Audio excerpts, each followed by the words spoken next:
2022 was another great year for weird and artistic music. Now, I want to share my favorites, and then we'll head over to our pal Cedric Hendricks at Surdex Songs to see what releases he favored from the year. And my favorite find is something I just can't stop listening to. It's an electric bass and hammered dulcimer duet album by the band House of Waters.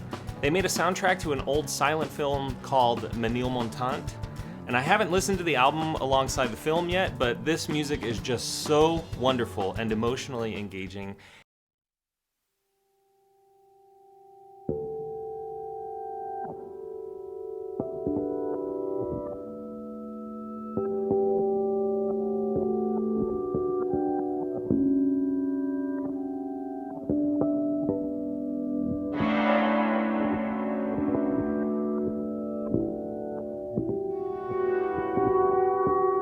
After I found this record, I started listening to their entire discography. It's all fantastic. Odd time signatures, virtuosic musicianship, and a unique sound. Really beautiful stuff. Check them out, House of Waters. They're based in Brooklyn, New York. All right, next up is another Brooklyn-based artist named Becca Stevens. She caught my ear by singing on Brad Mehldau's cover of Gentle Giant's Cogs and Cogs on his excellent 2022 release, Jacob's Ladder. Empty promise broken, the path has not been paved anyway. Cogs and cogs, the machine is being left where it lay. And then I heard her singing again on Antonio Sanchez's also excellent 2022 album, Shift Bad Hombre Volume 2.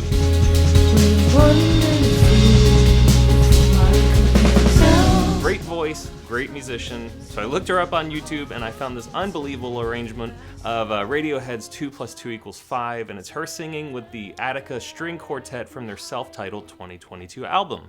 It is just so good. As April showers, and two always makes a 5. It's the devil's way now. And then I found her 2021 album with The Secret Trio and absolutely fell in love. Becca's the real deal. She and her husband Nathan Schramm are doing such cool and interesting music. I really hope to interview them this year, and if you're watching, I'd love to talk to you. Anyway, the 2022 album to check is Becca Stevens and Attica Quartet. In the sky, with one eye, only one eye.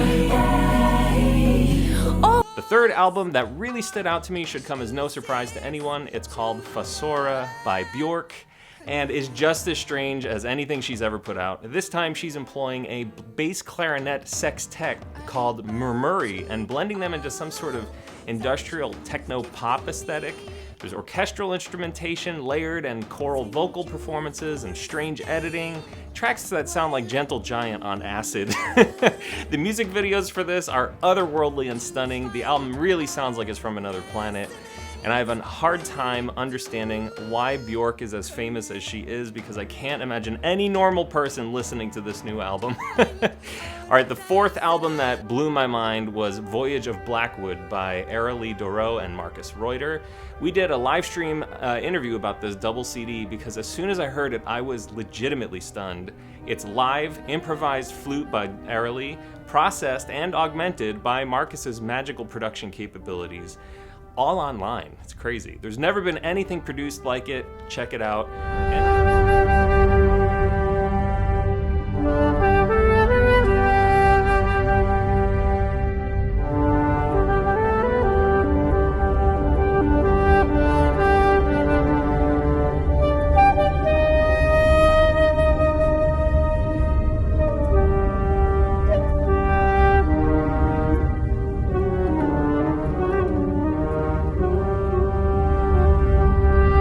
And I'd be remiss if I didn't include SteveVai's 2022 release, Inviolate, in this list.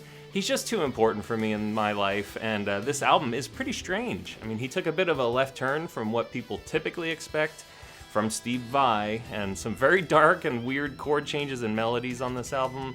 It's not just weird for him, it's just weird in general. And I have to mention the unbelievable triple neck guitar, the Hydra. I was in the studio for some of the drum recording of this album, and I've known Steve long enough to have seen the Hydra from its early sketches more than a decade ago. When I saw him play it live, I was like, I'll remember this the rest of my life. This is an album that's been in the works a long time, and it's fantastic. All right, there are so many more great releases to discuss, several of which we've done interviews with the artists, so check the Make Weird Music videos, and I'll be really quick. 7 a.m. Dream by Raise the Maze, fantastic proggy stuff from the married Bay Area duo, formerly known as Motar, also doing work with electric bassoonist Paul Hansen this year. Inkblot by Daniele Gottardo, a guitar instrumental album with an orchestra, it's fantastic. Other Worlds by Android Trio, super cool jazz trio with a lot of unexpected moments, featuring Max Kuttner, who we've featured on the site a few times. Silver Lining by Courtney Swain, the singer of Bent Knee. Her stuff is always great. If she puts something out, just go buy it. Mydwynter by Medieval Babes, an enjoyable Christmas album that's not nearly as psychedelic as their recent releases. And Mata Atlantica by Marcus Reuter and a slew of guest artists raising awareness and funds for the Brazilian rainforest of the same name. Okay, now let's head over to Cedric Hendricks and hear what he loved about 2022. As always, I say my list is subjective, so we'll start with the re-release of MilesDavis. It's a box set called That's What Happened, which covers his band between 1982 and 1885.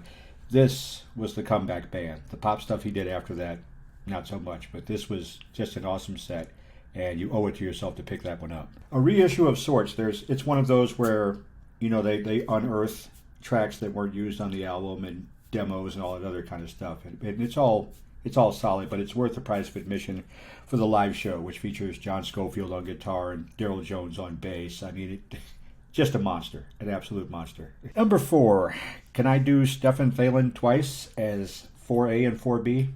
No, he was your number 1 last year, wasn't he? And you know what? There's something to be said for consistency. Because his work is just stunning. Okay, sure. 4A and 4B. 4A would be Fractal Sextet, where he's taken his fractal guitar format and branched it out almost orchestral fashion. You know, the keyboards are more prominent. There are other instruments that are more prominent than just the guitar.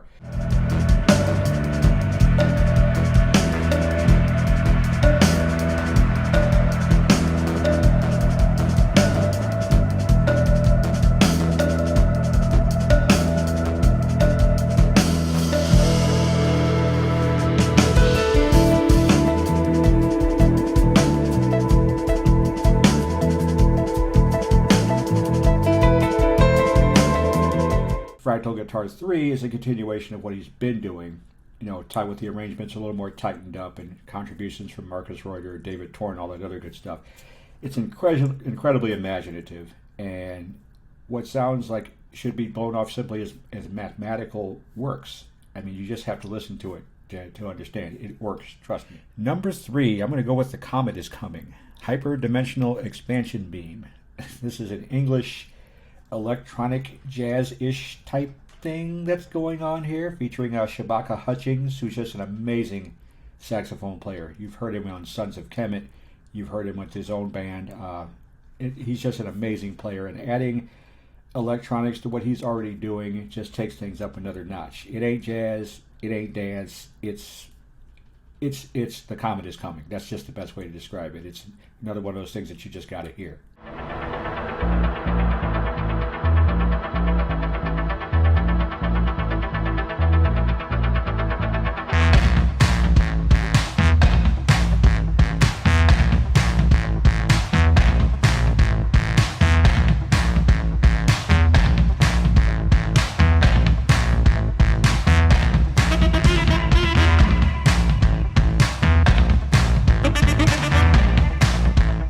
Number 2, I'm going to go with aimeemann, Queens of the Summer Hotel. I mean, it's just a beautiful record, which surrounds kind of mental health issues and people not being seen when they really need to be seen. You know what I mean? You know what I mean? Nice rhymes, Ed.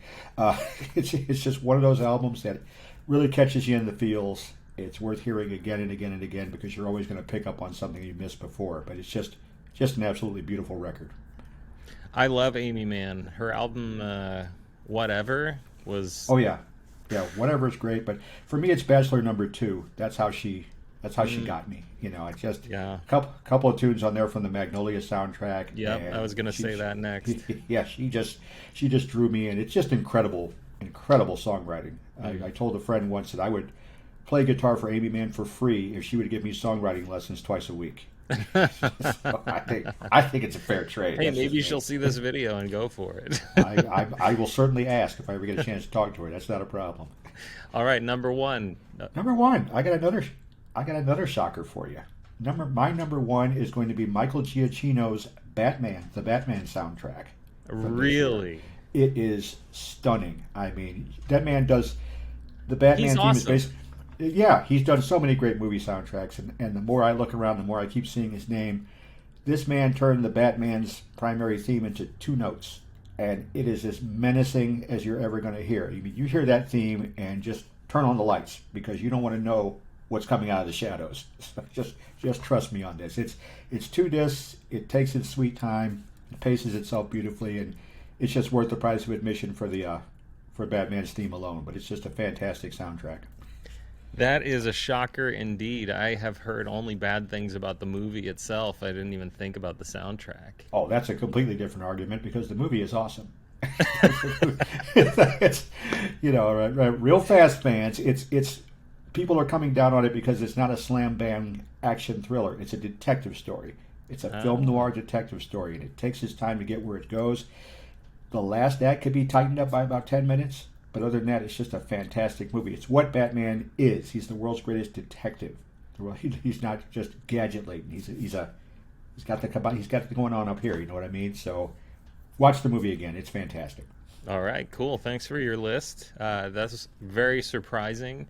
I shouldn't be surprised that I'm so surprised, but I am surprised. So well, that's how I operate. So awesome, cool. Thanks, Ed. All right, so those are some of our favorites from 2022. If you have your own favorites, then leave a comment and share what you loved.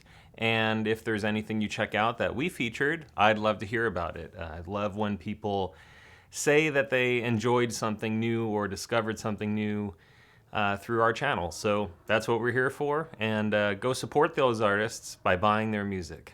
All right, cool. See you in the next one.